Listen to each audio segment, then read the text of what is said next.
Find the area of each of the following parallelograms. Answer is first figure.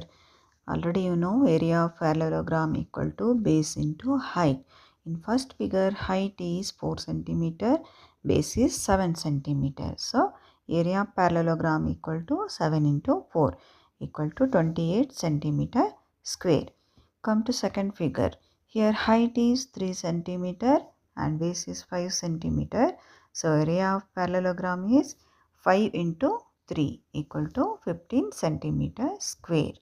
In third figure, height is 3.5 cm, base is 2.5 cm.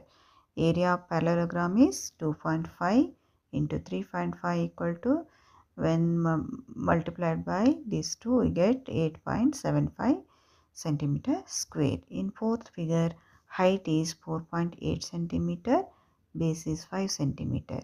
So area of parallelogram is 5 into 4.8 equal to 24 cm square. In fifth figure, height is 4.4 cm, base is 2 cm.